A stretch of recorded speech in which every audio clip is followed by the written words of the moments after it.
Well, I'd say my personal view is I wasn't as convinced about the argument for removing redemptions as others because of that, and I think that's something I'm looking forward to seeing what Mr. Cossey has to say about that, because having practiced in the area, I think it's wrong to use a redemption in the wrong circumstances, but it's right to use it in the right circumstances.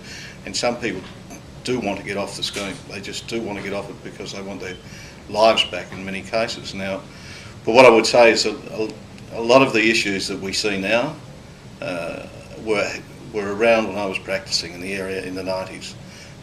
There have been issues with workers' comp as long as there's been workers' comp, and there have been good times in the past and bad times. There were times when the legal system closed its face entirely on injured workers and made them bear the brunt of it. So that, there's been a lot of the stuff we see isn't new. It's been around for a very, very long time.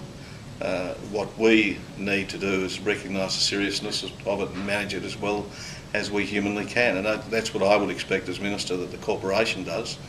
And I would expect as legislators that if we identify things that aren't right about the laws, that we have the courage to make the change. And if Mr. Cossey has identified things that we did that it may not have been as good as we thought they would be. And you've got to remember, this was all drafted on a very comprehensive independent review of the previous Act. But if there are things there that Mr. Cossey says we could have done better, then I think we have to have the courage.